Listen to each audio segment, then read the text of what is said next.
जो इस लड़ाई में हम सब लोग मिलकर लड़ रहे हैं, मुझे लगता है कुछ योद्धा यहाँ बैठे हैं और कुछ वीरांगनाएं वहां पर हैं। और महिला कांग्रेस के कार्यक्रम में जाके मुझे सबसे अच्छा ये लगता है कि सफेद की एक चमकार नहीं दिखती है, रंग बिरंगे जो भारत का प्रतिबिंब है, रंग बिरंगे खूबसूरत गुलदस्ते अलग अलग प्रांतों से आए, अलग अलग वेशभूषा में, अलग अलग रंगों में आपके हंसते मुस्कुराते चेहरे नजर आते हैं और मुझे लगता है वो बहुत बड़ी बात है। यहां पर कन्हैया कुमार जी ने एक शब्द यूज किया पॉलिटिकल कल्चर का, तो मैं 1 मिनट उस पर बात करना चाहती हूं और उसके बाद आगे बढ़ूंगी। भारत जोड़ो यात्रा ने इस देश की राजनीति में एक ऐसी लकीर खींची है जिसके बाद की राजनीति और उसके पहले की राजनीति 2 भागों में बट गई है। और मेरे लिए भारत जोड़ो यात्रा सिर्फ एक व्यक्ति का 4000 किलोमीटर पैदल इस देश को नाप देना, अजनबियों को गले लगाना, उनके आंसू पोंछना, उनको ढांढस बंधाना, ये विश्वास दिलाना कि कल आज से बेहतर होगा नहीं है, ये सब है। मेरे लिए भारत जोड़ो यात्रा की सबसे सुंदर तस्वीर, सबसे सशक्त तस्वीर वो है जब राहुल गांधी जी महिलाओं का हाथ पकड़ के उनको गले लगाकर, किसी का माथा चूमकर, किसी के सिर पे हाथ फेरते हुए चलते थे। मुझे लगता है भारत की राजनीति में यह बहुत बड़ा बदलाव है। इसके पहले ऐसा कभी नहीं देखा, एक बार देखा था इस देश ने, और मैं अतिशयोक्ति नहीं करूंगी। महात्मा गांधी जब चलते थे तो वो अपने दोनों हाथ मनु और आभा के कंधों पर रखते थे और वो चित्रण करते थे कि देश की लड़कियां, देश की बेटियां सबसे आगे हैं और इस पुरुष प्रधान समाज में वो बेखौफ होकर उनके साथ चलती थी। मुझे लगता है भारत जोड़ो यात्रा ने दोबारा से राहुल गांधी जी ने वो तस्वीर, वो नजीर बनाई जिसमें महिलाएं उनके साथ उन्मुक्त होकर चल रही हैं। कोई भाई समझकर उनको गले लगा लेता है, कोई बेटा समझ के उनके सिर पर हाथ फेर देता है, उनका माथा चूम लेता है। मुझे लगता है कि महिला सशक्तिकरण का वो सबसे खूबसूरत वाकया था जहां पर महिलाओं को झिझकना नहीं पड़ रहा था, वो उन्मुक्त और बेखौफ होकर चल रही थी, वो निडर थी, उनको कोई डर नहीं था।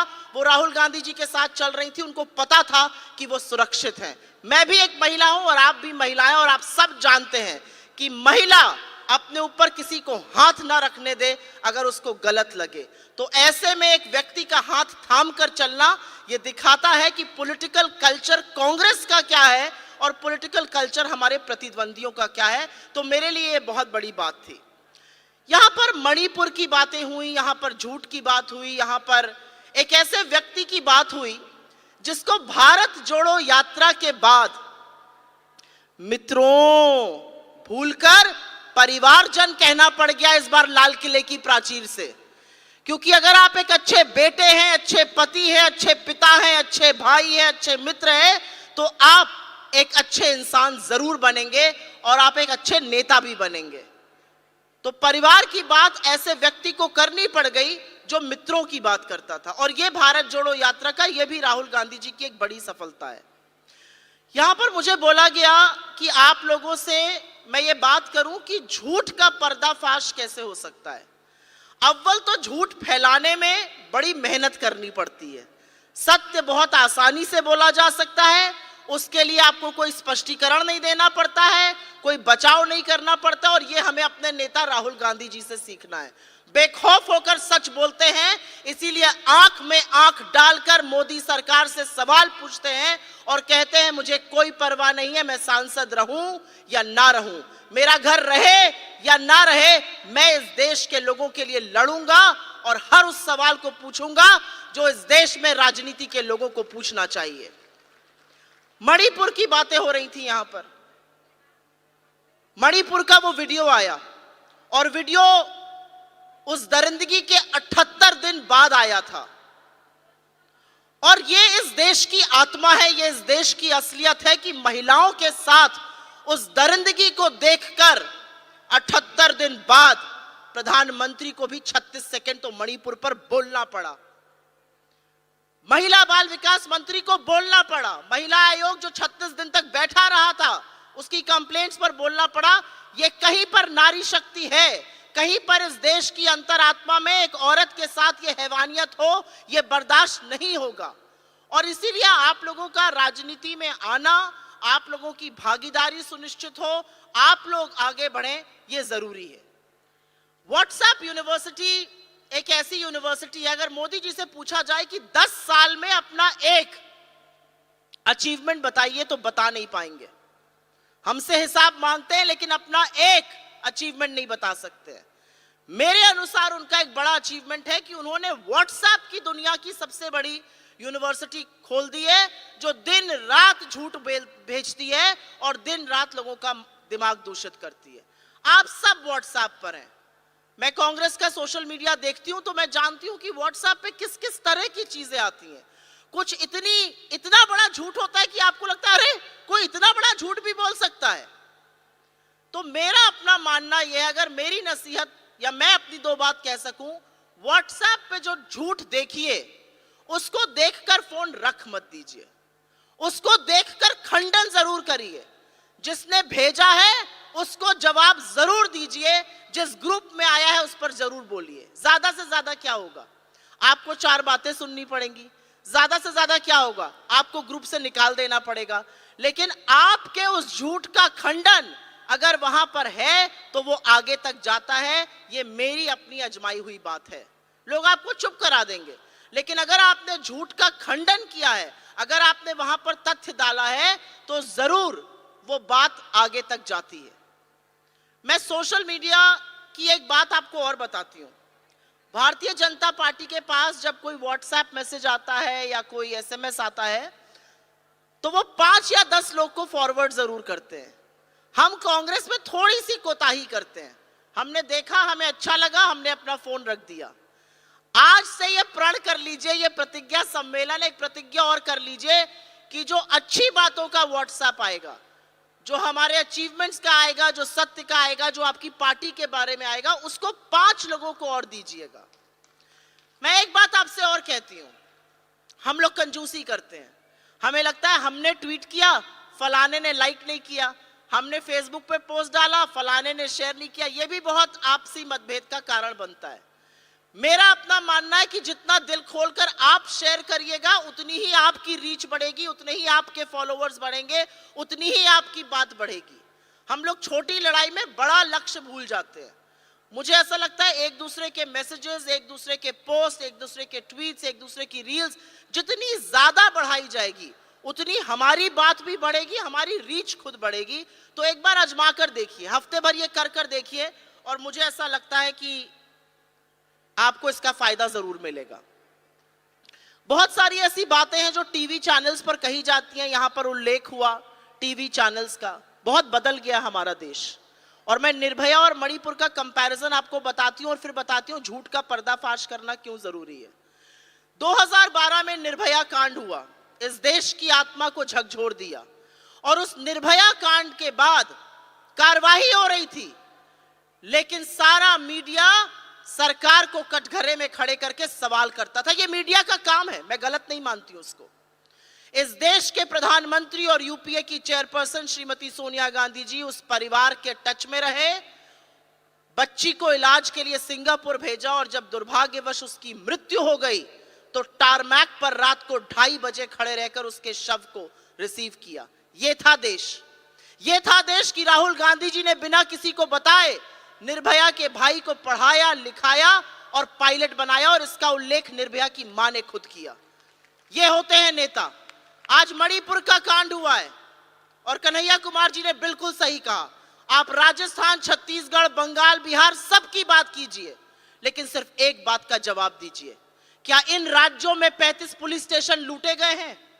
क्या इन राज्यों में 3 महीने से हिंसा है? क्या इन राज्यों में लोगों के हाथ में 6 लाख लूटी हुई गोलियां हैं, असलहे हैं? क्या इन राज्यों के मुख्यमंत्री ये कह रहे हैं ऐसे एक नहीं सैकड़ों हादसे हुए हैं? क्या इन राज्यों के मुख्यमंत्री ने हथियार डाल दिए हैं और प्रधानमंत्री ने वहां से मुंह मोड़ लिया है? तो मुझे लगता है ये सवाल आपको किसी भी परिवेश में, जो सच की बात, जो सोशल मीडिया की बात है वो एक तरफ है, आप किसी भी परिवेश में, अपने परिवार में, अपनी मित्र मंडली में, अपने अगर आप किसी क्लब का, किसी साहित्यिक संगठन का हिस्सा है, वहां पर जरूर इन बातों को बोलिए, क्योंकि लोगों को पता चलना चाहिए कि देश कैसे चलता था और आज क्या हो रहा है। प्रधानमंत्री लोकसभा में बोलते बोलते, आजकल उनकी जबान बड़ी लड़खड़ाती है, पता नहीं आप लोगों ने नोटिस किया है कि नहीं, बोलते बोलते बोल गए वही घिसी पिटी बातें। आज इस देश के प्रधानमंत्री को वो हैवानियत मणिपुर की घिसी पिटी लग रही है, इसका उल्लेख आपको कर रहा है। राहुल गांधी जी अपना काम कर रहे हैं, हमारे नेता लोग जो यहां पर बैठे हैं, हमारे लीडर्स यहां पर बैठे हैं, नेता जी हैं, आप लोग अपना काम कर रहे हैं, लेकिन इन बातों को बढ़ाने का काम, जो मीडिया आपके सत्य को नहीं दिखा रहा है, उसके खिलाफ, उसके पैरेलल बात करने का काम ये आपका है। और क्योंकि यहां पर ब्लॉक लेवल तक का रिप्रेजेंटेशन है, तो मेरा मानना है कि अगर आप लोग बातें करिएगा तो बातें बहुत दूर तक जाएंगी। एक्टिव होना जरूरी है। 9 महीने हैं जनरल इलेक्शन के, और ये चुनाव इसलिए जरूरी नहीं है क्योंकि कांग्रेस को जीतना है और बीजेपी हारेगी। ये चुनाव इसलिए जरूरी है क्योंकि ये तय करेगा कि इस देश में महिलाओं का, युवाओं का, आदिवासियों का, दलितों का क्या रिप्रेजेंटेशन होगा 2024 के बाद। इसलिए यह निर्णायक चुनाव है।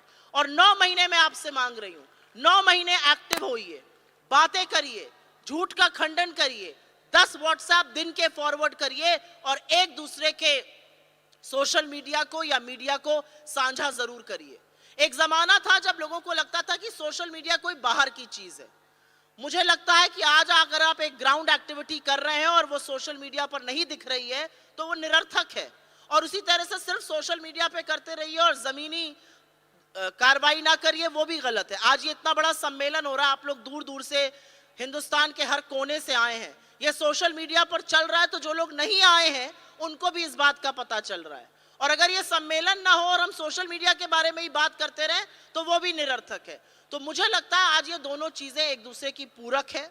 अगर आपको कंटेंट की कभी कमी लगती है, आपके पास कंटेंट नहीं आ रहा है, आपके पास कोई व्हाट्सएप फॉरवर्ड नहीं आ रहा है पार्टी की तरफ से, तो वो आप अपने जिला अध्यक्ष को या अपने प्रदेश अध्यक्ष को जरूर बताइए। और नड्डा जी, मैं पूरी ईमानदारी से कहती हूं, अगर आपके पास कंटेंट की कभी भी कमी होगी तो मैं और हमारी टीम यहाँ पे खड़ी है और आपको हर तरह का कंटेंट हम देंगे। किसी भी वाक्य पर अगर आपको लगता है कि कोई जटिल मुद्दे चल रहे हैं और वो समझ में आने थोड़े मुश्किल हैं, तो आप जरूर हमें बताइए, एक फीडबैक सिस्टम करिए जिससे कि हमें पता चले और हम स्पष्टीकरण दे सके। अगर आप कांग्रेस के हैंडल्स को ही फॉलो कर लीजिए, चाहे ट्विटर हो, फेसबुक हो, इंस्टाग्राम हो, यूट्यूब हो, तो वहां से आपको काफी सारी जानकारी मिल जाएगी। हमारे नेताओं को तो आप फॉलो करते ही हैं और वहां पर भी काफी जानकारी मिलती है।